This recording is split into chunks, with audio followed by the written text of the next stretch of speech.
Freudian slips. Hi, Ollie. Hey, Danny. Welcome back, everyone. And if it's not welcome back, hi, and really nice to meet you. This is the first time that we're doing this because if you guys have been listening to us since the beginning, you probably just stumbled upon us or just kind of heard it from other people because we pretty much just ghost dropped the entire first year of Freudian Slips. Now, we have a little bit of marketing. We're on a few different platforms. We're on Instagram, TikTok, YouTube, Spotify, right? Yeah. So we would really appreciate it if you kind of help us build this. So yeah, a like, share, subscribe wherever you're at. Yeah. Leave a comment. Let us know how we're It'd be doing. fun if one day this could turn into enough to just solely pay our editor. Yeah. Yeah. Help us pay for Ruse. Yeah, seriously. Help us fund our hobby. Yeah. Yeah. That'd be very much appreciated. And in doing so, we also want to take your requests and make this a show that you love watching, that is helpful for you. So we're actually going to be continuing one of our listener requests. This is Freudian Slips. This is where we get to talk about the shrinks, kinks, and thinks of the mental health field. And today we're going to be continuing to dive into a topic that's often under-discussed, but deeply impactful. And that is how eating disorders affect romantic relationships. So whether you're a partner, you're a friend, or someone navigating an eating disorder yourself, or someone in the mental health field as a professional, I hope that this episode helps you out. Today, we are going to be talking about what research tells us about the interpersonal patterns in couples when an eating disorder is present, the ways eating disorders constrain intimacy, communication, and trust, and how couples can begin to heal together from a relational and therapeutic standpoint. And before we jump in, Danny, I just want to point out, because like you said, we encourage people to send in their listener requests. And I just think it's cool that this came as it was definitely a wordy question. And Mhm. like you could tell someone put a lot of thought into and really touched on different things that they would like us to cover when answering questions about eating disorders and relationships. But it's like turned into like almost a 3 or 4 part Yeah. series, or like it's turned into something where we were able to find a professional who specializes in this, since Danny and I don't particularly specialize or seek out clients with this niche. And so we were able to like find someone to bring on. It turned into like, okay, like let's actually dive into all these different things in depth, so we like can spend different episodes talking about each one. And so I just think it's cool that this just came from like a singular listener question, and we were Mhm. able to do this with it. Or like you and I felt that in order to answer it to the extent that we'd want, we'd really have to dive into it like this. Yeah. So I just think that's really cool. Like, please keep just any requests or questions coming, because that's ultimately what we want this to be, is just a place where we can help people and answer the questions that they might have. So Yes. I think it's great that we did that. Okay. So why should we talk about eating disorders in relationships? Eating disorders are often framed as deeply personal struggles, which of course they are, but they don't exist in a vacuum. So research shows the dynamics of a romantic relationship or partnership can both influence and be influenced by the course of an eating disorder. For instance, a study in an article called Reciprocal Influence of Couple Dynamics and Eating Disorders looked at 17 couples where one partner had or recovered from an eating disorder, and found a systemic interplay between the disorder and the relationship, meaning that for both partners, their personal perspectives, coping strategies, and how the non-eating disorder partner impacts recovery were deeply interwoven. Mhm. In some cases, it can be beneficial. As reported in an article in the Journal of Eating Disorders, the presence of a high quality, committed romantic relationship can actually buffer against uncontrolled eating. But it's not always protective. So people with disordered eating often report lower relationship satisfaction. And that dissatisfaction can be explained by things like relational entitlement, pathological concern, and lack of authenticity. Mhm. So this is what the research tells us, but what might it look like in everyday life? Yeah, let's talk about that. Number one is intimacy difficulties. Eating disorder couples will often report lower intimacy than non-distressed couples, particularly in terms of openness and emotional closeness. These intimacy issues are often mediated by other things like anxiety or depression. And in fact, research with young women found that the link between eating problems and intimacy was largely explained by traits like anxiety, social anxiety, and depression.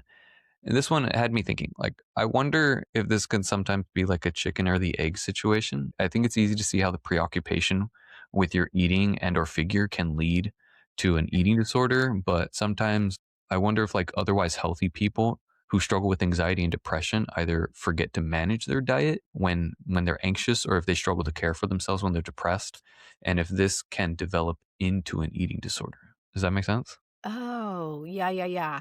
That does make sense. When I was reading that study, like that's what it kind of had me thinking about. Like I can understand on a practical level that those traits are connected, but then it really made me wonder like at the time when people are dating, like do these other kind of underlying things might they develop into an eating disorder themselves? Mhm. Yeah. Mhm.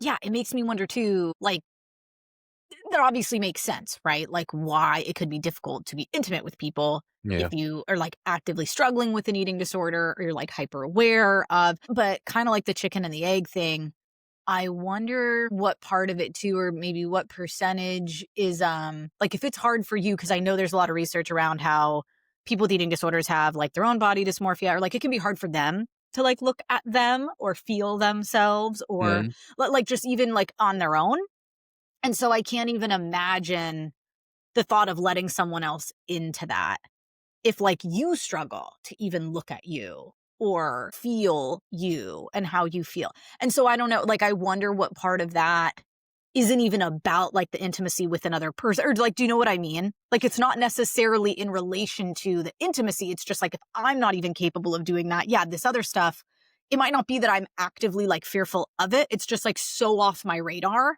Hmm. because I can't even connect with myself that way. I actually really like that you bring that up. I This is what I've heard. It's interesting that you bring that up because this is what I've heard from someone who has actually lived with an eating disorder. Is that they said that when they looked in the mirror, they literally could not see what everyone else could see. They literally saw another person. And I'm not trying to make this parallel lightheartedly, but this is the only way that I kind of relate to what you said is like I know that I can sometimes be down on myself in the way that I look, right? And s and so I do notice that sometimes when my wife, like, calls me attractive or when my wife kind of flirts with me, like, sometimes it is a little weird. It's like, "What do you notice? What do you see?" And I've even asked her that a few times, like, "What do you find attractive?" Because, like, I actually do struggle to kind of see what you see. I imagine that what they're experiencing is either, like, many times worse or very, very unique and different, but that's kind of where my head went. Like when we think about emotional intimacy, and kind of taking your comment, that's what I pictured.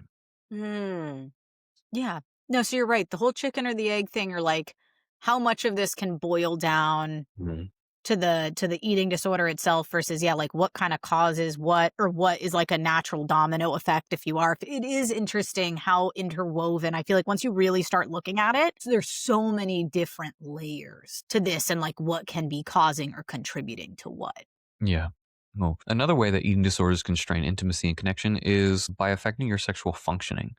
So, in women with eating disorders, physical intimacy and libido are often negatively impacted.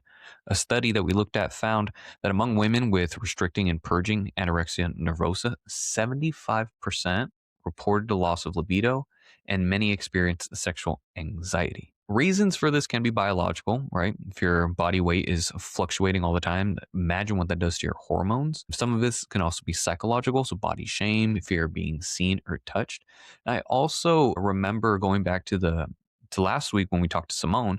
I remember she said something about the esophagus, Yeah. and like all what happens to all the reflux and how that can really mess with you. I can't imagine that when people are throwing up or taking laxatives consistently, just stuff coming in and out of your body all the time, that even the thought of sex, like I can't imagine that sex really feels good when you're putting your body through so much trauma like that. My it was when Simone mentioned that, I remembered my Spanish teacher in high school, one of my Spanish teachers in high school, her daughter had made Olympic trials for swimming, Mhm. and she had an eating disorder, and she ended up not being able to swim anymore or, like, was not competitive, and, she had to get surgery because her is that the esophagus, your Mhm. trachea? Or one yeah. It was, like, falling off because of all the acidity. And so she like, I know Simone said it can heal itself, but, Mhm. like, hers had progressed to the point where she needed, like, she needed surgery. And I Wow. was like, I just couldn't even or to the point of people that say that and again, I know we talked with Simone about this, like, that, like, this is, like, a choice, or I think about, like, alcoholism. Like, I think about Mhm. things that are just so deeply misunderstood, and it's like, I can't imagine someone who's worked their whole life that you've made Olympic trials. Like, you're so good at something that you from what I understood, she said, her daughter seemed to love, and then things like this get in the way, or it's like you're battling these other things in your life. Like, I don't know anyone that you could honestly say that that's an active choice or, like, just something that is not taking control of them, and so it just, like, breaks my heart. Yeah, and that whole, like, acid reflux affecting the throat, that was, like, a huge that Snapple fact really stuck with me when we spoke to her, and I I wonder if, like, this is something that might deserve a little bit more attention in that high school age or, middle school age when it comes to, like, sex ed. Not only do we need sex ed to get much better, but if this is also a topic that should be spoken about a little bit more because I don't know if young people doing these behaviors will know that this is actually what they're doing to themselves. And I'm not Mhm. saying that would prevent it, but the education needs to be there. That's some real stuff that they're doing. Oh, yeah, like, like, dare? And it was like, "Don't do drugs." It's like, Yeah. why don't we tell people what drugs do to them? Like, how about we just educate? Let's just Yeah. educate. I don't know how many people are gonna be like, black tar heroin sounds like a good idea. Yeah. Like, it's just the lack of education around these things blows my mind. Like in regards to this one too, Danny, I just think of like, okay, we might not be eating disorder specialists, but we are sex specialists. And think of all the people that, yes, in some cases when people get really stressed or if they get, angry or frustrated, some people do lean towards sex in those Mhm. moments. I think more often than not, people don't. When people are stressed, or we always say, like, sex is the first thing to go. It's the cherry on top. Yeah, if life is probably a little stressful, you've got kids running around, or, things changed at work, or your family's health is that people probably, yeah, sex is the first thing to fall off because you don't need it to live. We have other things going on, other things take precedence. So imagine you are facing an eating disorder, or you're with someone who has an eating disorder. Like, yeah, that's probably not gonna be thriving in this Mhm. department. Like, your body is literally, like, trying to save you in fight or flight. Like, some of these eating disorders, can be life-threatening. Like, Yeah. no, duh, your sex life is probably not gonna be all there. And again, like you said, there's biological reasons for it and just things that you can't even, like, do right now, or hormones are, like, libido is shot. But yeah, it's like if you have these other things going on in your life that take precedence and are just like so much more important to your well-being and your livelihood, yeah, like a thriving sex life is probably not going to be in that equation. Yeah, and it's not just women, right? All Mhm. the same things apply to men, and if we even take a little bit more of a long-term look, men with eating disorders can also see a decrease in their sperm production because of the Mm. imbalance of their hormones. And so, like, talk about like life-threatening, right? From another point of view, that what you do to your body now might affect your ability to even like procreate later. Mhm. Another thing, how this might affect you is control and regulation around food. In romantic relationships, partners sometimes attempt to regulate each other's eating behaviors. Research on heterosexual couples showed that women more often monitor or try to control their partner's eating, especially when dissatisfied with their partner's body. I read this study and it kind of made me think. This study kind of hit me in a weird way. So, this Mhm. dynamic can create a power imbalance around food, body image, and self control, which are deeply tied to an eating disorder pathology. But this one, I think, just made me sad Yeah. because I can see this happening on a more benign end of the spectrum where you might have put on a few pounds and now your spouse is kind of they think that they're keeping you accountable when you're out at a restaurant or something. But when it comes to an eating disorder, I also think back to a term that you threw out a couple minutes ago, relational entitlement. Hmm. or pathological concern. Like the bit of research that we looked at here focused on women monitoring men. And if eating disorder in men looks a little bit sneakier, like what Simone was talking about, they might not be losing weight. They might not be skinny. They might be excessively bulking and cutting. They might be working out a lot.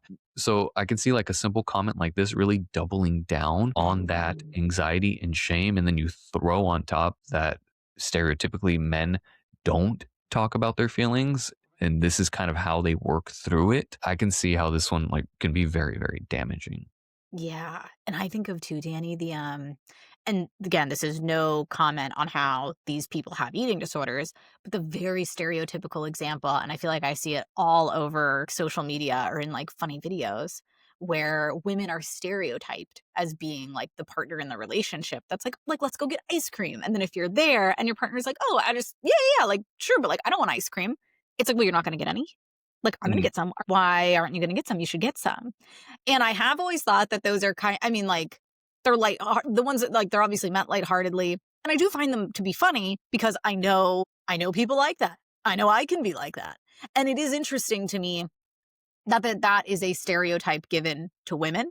And mm. so then when there's research like this that shows it, I think, like you said, like, way further down on a spectrum, I guess it just really fascinates me to think like, "Oh, wow, yeah, like, I guess what else could that potentially mean?" It's just wild. It is so interesting to me, the way men and women just, like, approach things differently, how it can manifest differently in each one. Yeah. This one actually surprised me. So this next one. Mhm. Another way that an eating disorder can affect the intimacy and connection of your relationship is violence and conflict risk. Huh. So, emerging research actually indicates that an eating disorder and traits may increase vulnerability to intimate partner violence. One study actually found that the fear of loneliness and social withdrawal, which are common in eating disorders, can mediate the relationship between ED behaviors and IPV. This kind of makes sense to me. Again, if I consider the stereotype that men don't really know how to express their feelings. I mean, women can be violent too, don't get me wrong. But when talking to Simone, she mentioned that eating disorders in men can be expressed in how they work out. And so now I'm picturing someone who's exercising a lot, who's super stressed, throw in like a dash of societal pressure and not being able to like express or share your emotions. I can kind of see how this would lead to some men kind of acting out violently. Again, women can be violent too, but that's the picture that got connected, and it was like, "Oh, okay." Very surprising, but I guess I can see it. Yeah. Yeah, this is one that sure, like, when you explain it, I'm like, "Okay, makes sense." Mm. But vice versa, if someone would've, like, basically said that these are traits people with eating disorders have, and it's like, "So, like, does that mean they'd be more prone to this?" Like, I see why that's also a slippery slope, where it's like, Yeah, yeah. well, I don't think you can really say that, but I get that if that is a stat, it's like, I guess that does make sense, Mhm. but oh, that's sad. Yeah, I didn't think about it. It genuinely Mhm. surprised me when I saw that, and thankfully, we had the conversation with Simone for me to be able to see how it can increase the vulnerability of intimate partner violence. Mhm. So, yeah, it doesn't mean that everyone with an eating disorder is in an abusive relationship, but these risk factors are being documented, and I Mhm. don't think they should be ignored if this is something that you work with in your practice if you are a therapist. Yeah, absolutely. Oh.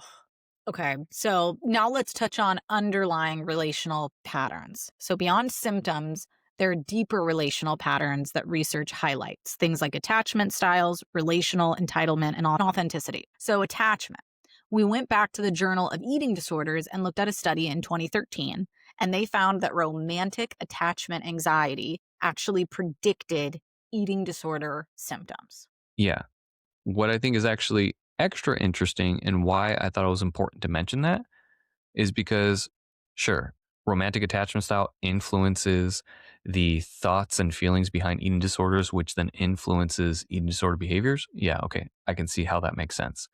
But while romantic attachment anxiety predicts eating disorder symptoms directly, romantic attachment avoidance didn't. So the opposite Whoa. was not true. Whoa. Okay. I love this shit. Okay. Oh my god. Okay, so now let's talk about the relational entitlement and authenticity. So in a 2021 study, women with higher eating disorder symptoms also reported imbalanced relational entitlement, which are both inflated and restricted, pathological concern, and low relational authenticity. These factors are correlated with lower relational need satisfaction.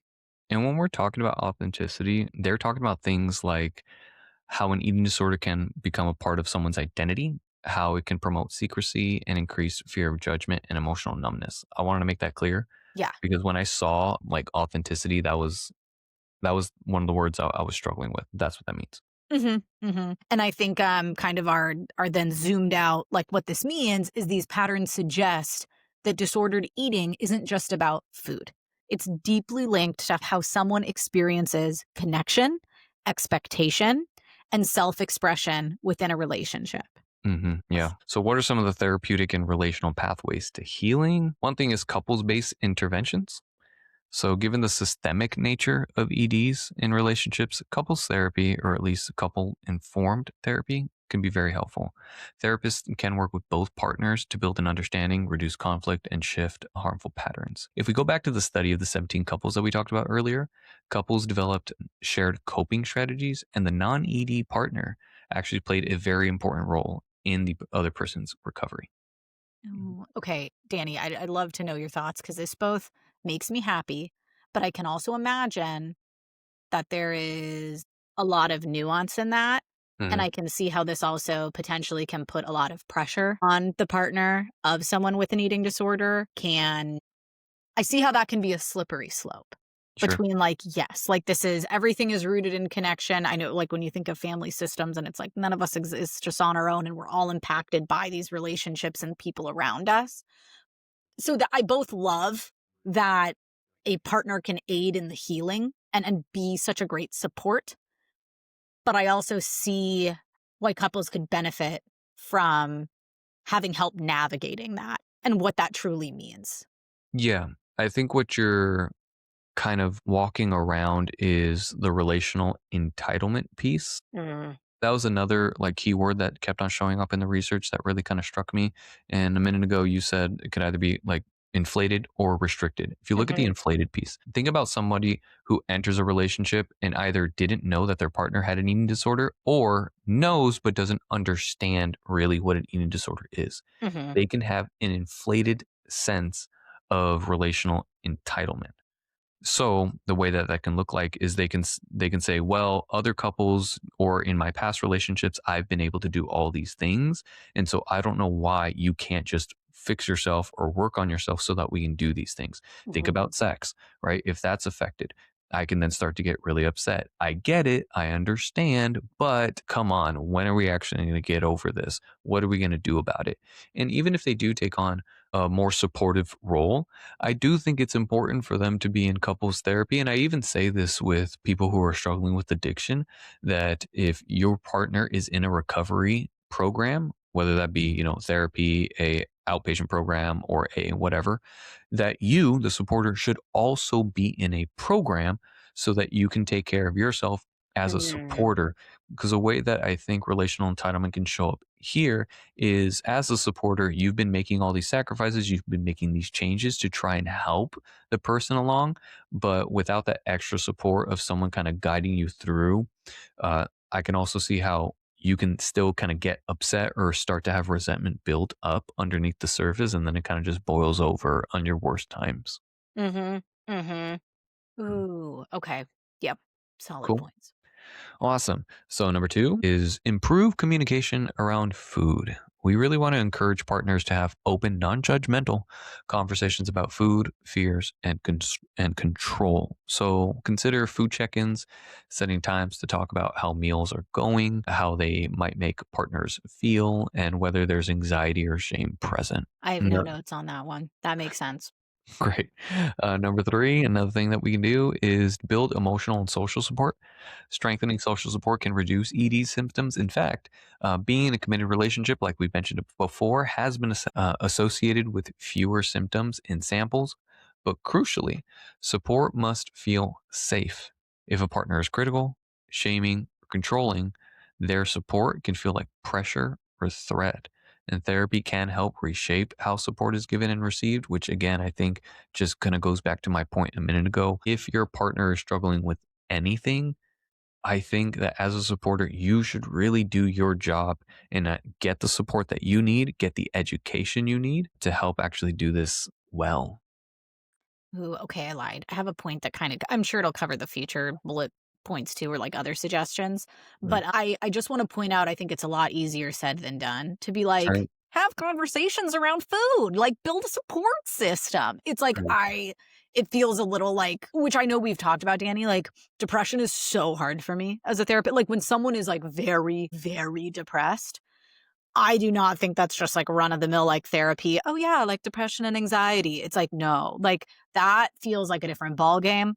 Like it's there are suggestions, sure, there are things we know that can help, and you tell that to someone who is severely depressed, and they're like, "Great."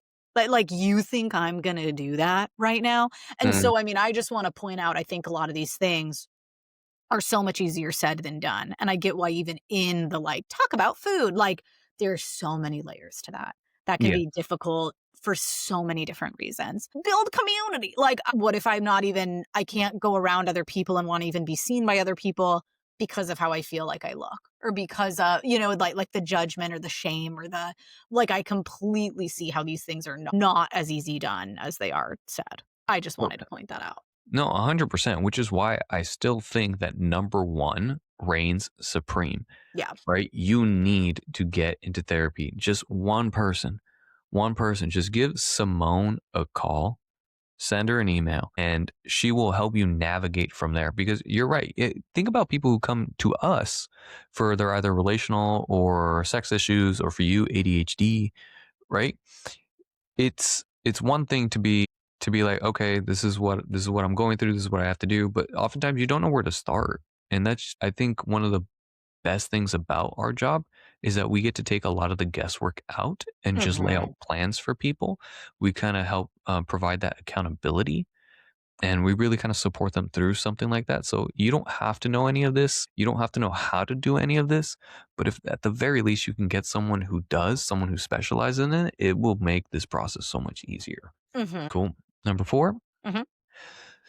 another thing that you can do is you can work on addressing underlying relational issues. This is probably another thing that Simone or an eating disorder specialist is going to help you work through.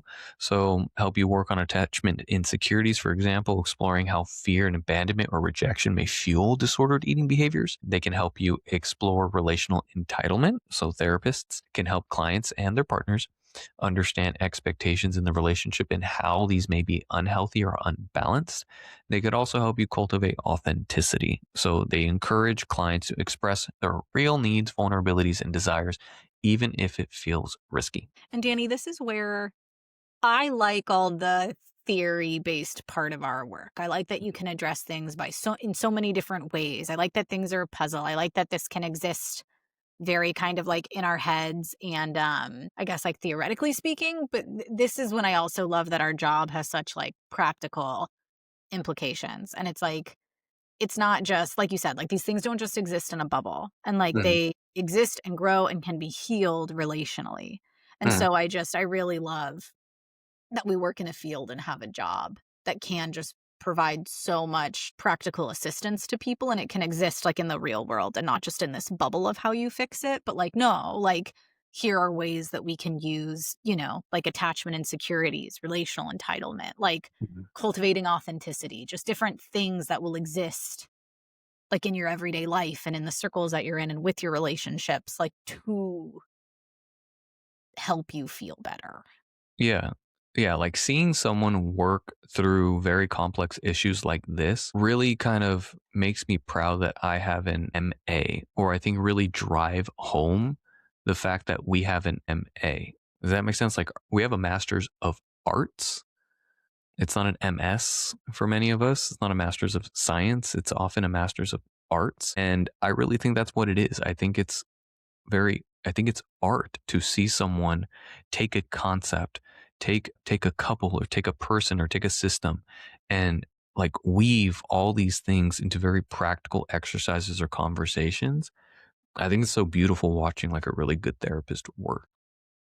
I do too. I love that you said it like that because that's always this is why we're best friends. That's always how I viewed it. Is like there truly is like an artistry to this, or like when you're able to talk to people or hear people talk for like, Mm, 15 minutes straight and you're like in your head you're just tweezing things apart or you're mapping something out and you're able to like give it back to them in a way that's like, okay, this is what I'm seeing. mm, This is what I'm thinking we should do. I'm going to ask you this and this is why. And like, tell me how this is what I'm feeling like is the underlying feeling of all of this. And when you yeah. can have people just sit across from you and look at you like, holy shit. Like, Yeah. yes, like that is what I have been trying to express this whole time. And like, I can't, or when you're able to hear someone just be so like in an emotion and you're able to be like, okay. And with couples, I always do this, Danny. I'm like, cut me off, tell me to shut up, or like, I know I'm about to talk for you. You tell me when I'm wrong. And I'm Mm, like, I am hearing your spouse say this. And there's nothing that feels better to me. Again, not so much, I'm not saying as in getting it right, but when someone can look at you and be like, thank you. Like what Ollie just said is what I have been trying to tell you for years. Or like yeah, yeah, I never even knew, but like how to put it into words like that. But like, yes, like that is exactly how this has felt. Literally, every part of me is like, oh yeah. I'm like, yes. Like when you're able to see what's happening in there and kind of like pull it out. I don't know. There's something about it that I gives me tingles. Okay, yeah. sorry. Keep No, it going. I live for those moments. It's beautiful. My favorite moments. Yeah. Last thing that we might be able to help you do, or something that you can do to start rebuilding, is safety planning. Again, a very interesting one I wasn't expecting, but now I can really, really respect as a point. So, if there is evidence or risk of intimate partner violence, prioritize safety because research shows that eating disorder traits, fear of loneliness, social withdrawal, they may make people a little bit more vulnerable to IPV. So connect them with resources, create safety plans, and involve specialized support like a therapist, an advocate, or a trusted network. I just have one comment to make on this, Danny, which Mm, is I was literally meeting with someone last night and they were talking about like, maybe I should go stay with a friend or like, I don't know, but like, oh, like I'm being ridiculous. I should just be able to stay by myself. And it's like, I don't want to lean into this, like giving people more anxiety or more fear, but it's like, mm, no, but like, I would just so much rather over prepare and know that I'm going to be okay or like there's a plan here if things go south as opposed to this feeling of like, oh, like what's the likelihood or like, oh, but like this seems ridiculous. Like I think sometimes when I've had to safety plan with people or even if it's not like a full-blown safety plan, but just deciding like, hey, maybe tonight stay with a friend instead of stay where you are. It's like I don't think there's anything wrong with it doesn't mean we need to go from 0 to 100 and freak out and think the worst case scenario is going to happen, but there is nothing wrong with looking at statistics, looking at the current environment we're in and being like, realistically, something could go wrong here. And so, how can I just prepare myself the best in case that were to happen? And so, I feel like I literally had that conversation last night where it was like, sure, we could stay by ourselves, but like, is that worth what could happen? Is that something we need to put mhm. ourselves through when a friend has already been like, oh, hey, by the way, like, if everyone, in whatever for the holidays, like, come hang out here. It's like, if that feels better to you, I don't think there's any need to force yourself to stay alone to prove something to Yeah, yourself or to someone. So, I just want to throw that out there because I think some people might think, and I have heard a lot as a therapist, like, oh my gosh, like we're seriously doing this? Or like, in for the sure. midst of safety planning, you're like, gee, seems a bit much. And it's like, yep, it does seem like a bit much until you need to use it. Yeah, And then you're like, thank fucking God. yeah. So sorry, those are my points on that. Appreciate it. Thanks, Danny. Okay, so what are some take home messages? So, to wrap up, here are a few key take home points that Danny and I want you to have. So, one, eating disorders are relational, they affect both partners and the system of the couple. Two, is that research shows that eating disorders are linked to lower intimacy, disrupted communication, and sometimes conflict or violence. Three, healthy, committed relationships can also be a source of healing in terms of eating disorders, especially when couples engage in therapy, open communication, and mutual support. Four, addressing eating disorders in a couple's context means not just focusing on food behaviors, but also on deeper relational factors like attachment, entitlement, and authenticity. And five, if you or your partner are in an unsafe relationship, prioritize safety and seek specialized help. Great. Awesome. Well, thank you, everyone, for joining us on this episode. So, if it resonated with you, whether you're someone with an eating disorder, a partner, or a therapist, I hope that it brings a little bit more compassion, awareness, and hope. If you found this episode helpful, please share it with someone who you think might benefit from it. If you want to give us a shout, give us a like, a share, we'd really, really appreciate it. Any last words, Ollie? I know I already said that we love we love when clients or listeners like send in their requests, but I guess I don't it helps Danny and I don't mean to speak for you, Danny. So again, just like I tell my couples, like, cut me off, tell me I'm wrong. I feel like it helps us just as much as it helps other people because it gives us an Yeah. opportunity to find people who specialize in these things and talk to them. And it's like, oh, cool. Now we probably made a new therapist friend, or like, like we've only grown our little therapist community and met someone new who knows something totally different than us. And also it gives us a fun chance to really hyper focus on and research a specific topic that Danny and I don't do all the time. And so all that does is create like conversation for us, obviously, that you see inside of episodes, but also outside of episodes. When it's like, ooh, yeah, like I didn't even think about that. Like, okay, so how would we break that down? How would we? So it's like Danny and I also get to do and learn so much from doing these kinds of episodes. And when we get, I want to say like customer requests, when we get um Listener requests. listener requests. And so I absolutely love it. Like we just get so much out of it. And it's so cool being able to like spend a handful of weeks like really focusing on something that's outside of our niche and only then grows like our own knowledge. Hmm. So I absolutely love it. We're here, as I've said a bajillion times, to help listeners create a community and give you guys what you need, whether that's in terms of wanting to know more about private practice, about therapy, or about specific topics in therapy that you'd want to ask therapists. Yeah. So I just love it. It's so Cool. fun. Beautiful. Thank you. All right. I guess I'll see you next week. I'll see you next week. Bye bye.